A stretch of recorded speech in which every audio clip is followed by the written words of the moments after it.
इस संत के आश्रम में कई सारी गाय थी। एक दिन इस संत के पास एक गरीब व्यक्ति आया और उसने संत से कहा कि मेरे पास रहने के लिए कोई जगह नहीं है और कई दिनों से मैं भूखा हूं। आप मुझ पर अपनी कृपा करो और मुझे अपना शिष्य बना लो ताकि मैं आपके साथ आपके आश्रम में रह सकूं। संत ने इस गरीब व्यक्ति की बात मान ली और उसे अपना शिष्य बना लिया। संत ने उसे एक गाय दे दी और कहा कि तुम इस गाय की सेवा करो तथा इससे मिलने वाला दूध केवल तुम्हारा ही होगा। इसके अलावा रोज तुम 2 बार भगवान के नाम का जाप भी किया करो। संत की बात को मानते हुए शिष्य ने गाय की सेवा करनी शुरू कर दी और रोज भगवान का नाम लिया करता था। गाय से मिलने वाला दूध शिष्य खुद ही पी जाता था। आश्रम में रहकर शिष्य काफी खुश था और एक दिन उसने संत का धन्यवाद करते हुए उनसे कहा कि आपकी वजह से ही मेरा जीवन सुखी हो पाया है। संत मुस्कुराकर बोले, यह तो अच्छा है, लेकिन उसके कुछ दिन बाद ही गायक हो गई। गायक होने के कारण शिष्य को दूध नहीं मिल रहा था, जिसकी वजह से उसने पूजा करना भी छोड़ दिया और दुखी रहने लग गया। शिष्य ने संत से मुलाकात की और संत को बताया कि उसकी गायक ख हो गई है, जिसकी वजह से उसका मन मंत्र जाप में भी नहीं लग रहा और वह कई दिनों से दुखी है। यह बात सुनकर संत ने कहा, यह भी अच्छा है। कुछ समय बाद शिष्य को गाय वापस मिल गई और वह फिर से खुश रहने लग गया। शिष्य ने यह बात संत को बताई। संत ने गाय मिलने की बात सुनकर कहा, यह तो अच्छा है। यह सुनते ही शिष्य हैरान हो गया और उसने संत से कहा, मेरे जीवन की हर परिस्थिति में आप अच्छा है, यही क्यों कहते हैं? संत ने जवाब देते हुए कहा, सुखी और सफल जीवन पाने के लिए सुख हो या दुख, हर समय प्रसन्न रहना चाहिए। जीवन में आई बुरी स्थिति में अपने आप को दुखी नहीं रखना चाहिए। जब हम हर समय खुश रहते हैं तब जीवन से दुख का अनुभव स्वतः खत्म हो जाता है।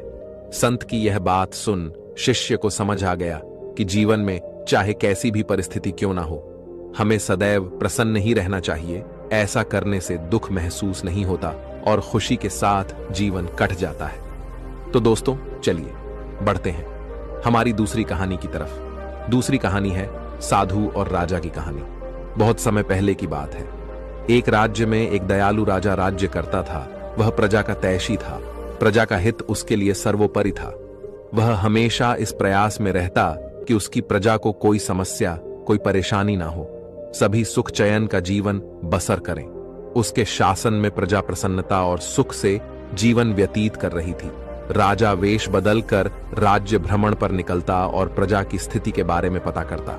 यदि उसे पता चलता कि प्रजा किसी प्रकार के कष्ट में है तो वह उन कष्टों को दूर करने का प्रयास करता। एक बार वह इसी प्रकार वेश बदलकर राज्य भ्रमण पर निकला। भ्रमण करते करते वह एक जंगल से गुजरा और रास्ता भटक गया। उसके सैनिक पीछे छूट गए और वह अकेला रह गया।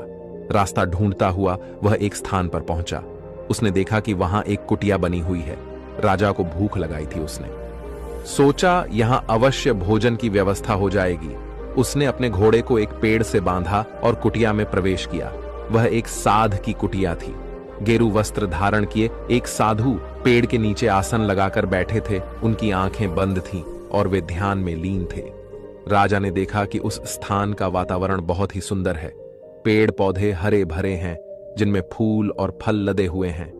पंछी उन्मुक्त होकर विचरण कर रहे हैं। राजा यह देखकर बड़ा प्रसन्न हुआ। वह साधु के पास गया और उन्हें प्रणाम कर उसके सामने घुटनों के बल बैठ गया। साधु ने आहट पाकर आंखें खोली और अपने सामने एक नौजवान को पाया। उसके मुख का तेज देखकर ही साधु समझ गए कि वह कोई राजसी व्यक्ति है। राजा ने उन्हें बताया कि वह रास्ता भटक गया है। साधु ने उसे अपने आश्रम में शरण दी। खाने के लिए मीठे फल दिए। राजा ने कभी उतने मीठे फल नहीं खाए थे।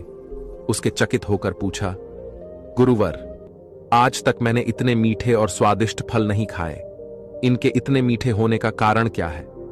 साधु ने कहा, इस राज्य का राजा अत्यंत दयालु और न्यायप्रिय है, इसलिए यह फल इतने मीठे हैं। जब तक वह अपनी प्रजा का हिताशी रहेगा, दिन दुखियों का सहायक रहेगा, यह फल ऐसे ही मीठे रहेंगे राजा को। यह सुनकर बड़ा आश्चर्य हुआ। उसके लिए इन बातों पर विश्वास करना कठिन था। जब साधु से आज्ञा लेकर वह लौटा तो उसने निश्चय किया कि वह इस बात का परीक्षण अवश्य करेगा।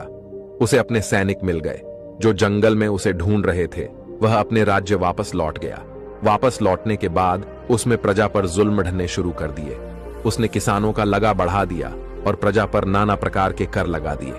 अब वह अपना धन भोग विलास में खर्च करने लगा और प्रजा की ओर से उदासीन हो गया।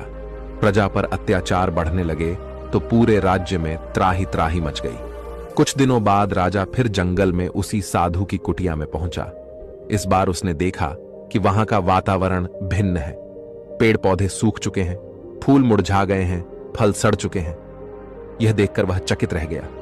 वह साधु के पास गया और उसे प्रणाम किया। साधु ने उसे खाने के लिए फल दिए। इस बार फलों का स्वाद कड़वा था। राजा ने साधु से इसका कारण पूछा।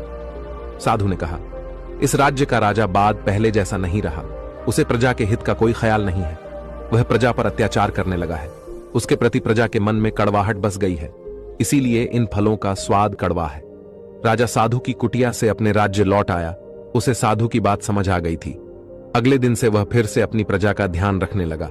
उसके बदलते ही फिर से प्रकृति ने अपना रंग बदला और हरी भरी हो गई। तो दोस्तों, इस कहानी से हमें यह सीख मिलती है, जैसा कर्म करोगे वैसा ही फल मिलेगा।